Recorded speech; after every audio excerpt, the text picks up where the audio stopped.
tell me about the 50th birthday celebration, bro. You know what, man? That was a culmination of, you know, putting it out in the air. You know, I have been saying Prince is my father forever. My mama liked to say that Frankie Beverly my daddy, but I never met him. And so I think that, you know, when I was saying this, man, and being a fan of this man's art for so long, I mean, I never forget, big shout out to Detroit, what up, though? I literally was living in Detroit for a year, and Prince in 1984 came out with Purple Rain, and I saw it when I was like 11 years old at Norwest Theater on Grand River. And the way he touched Apollonia, like, changed my life. The way it was the scene in the bedroom she had on the red, and he went from behind, he grabbed her neck, and he took the little finger and he started to swipe.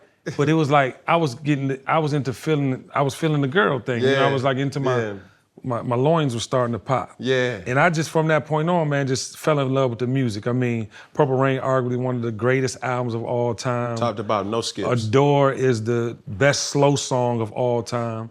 And when I was getting ready for my 50th, you know, I've done every party you could imagine. Versace Mansion, I mean, everything you could imagine, first, by the way.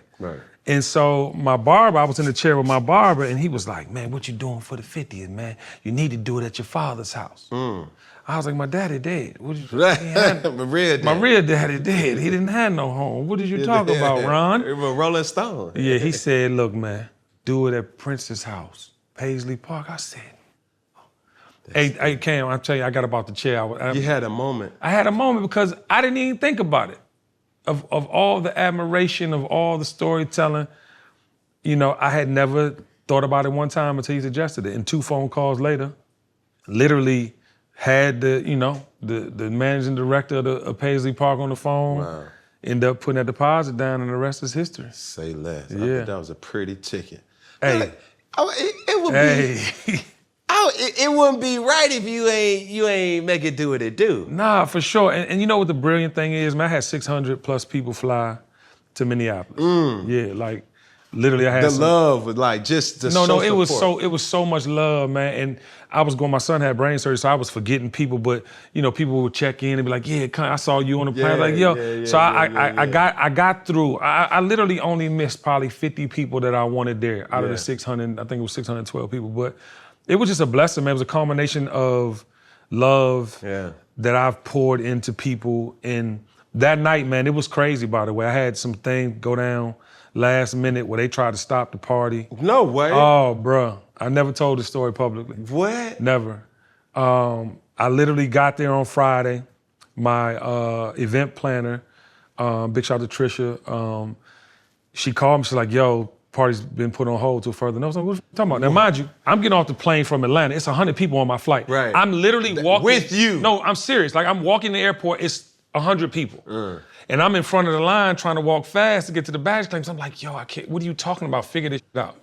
So my man from the Timberwolves, True Pettigrew, called me. I wanted to take care of everybody that night. So we had the Lakers played. Right. You know, Ant-Man and the Timberwolves. Yeah. That's how I say it, home team. So, you know, I was like going through this all day. We went to the game, and at night they're like, yeah, you got to do all these things to have the party. I'm like, we have a contract. I paid you, blah, blah, blah, blah, blah. Long story short, I had an album cover as my invitation. Right. And the album cover had the album Prince, but it's now Kenny, and I put my face on Prince's head. So they basically said I had infringement, but they had everything. Like, they already had it in their possession to review. Bro, they had everything. 4 months of production cost. Like, this was a production. This wasn't no come in, turn the music on. This is a circus. This is a Cirque du Soleil. Yeah. Like, this ain't no damn last minute pop-up shop. You like, feel me? I had Slutty. I spent $20,000 to bring the Slutty Vegan truck up. Yeah, I did. I had Slutty Vegan for the free $99. Yeah, you drinking all that Moet Hennessy for free. You got something to soak it up. You feel me? The right way. And then I had D-Nice Clark. I had everything. They made me take my 10-foot, I had a 10-foot by 10-foot album cover with my face for Instagram, but they made me take that out. They took they wanted me to take my step and repeat outside because they said Prince ain't drink. What? Yeah, they took all the branding from the liquor off of everything. Like, it was unbelievable. And mind you, at 8:30, the first bus, I got bus service from all 3 hotels that we sold out for everybody. They ain't nobody, all you had to do was show up. That's it. Dog, they had the first bus sitting in front of the damn Paisley Park for almost an hour. So they waiting at the door ready to... Man, they waiting, but let me tell you how God works. And this is why you always have to believe in what you put into the universe. All that's going on. My mama was outside.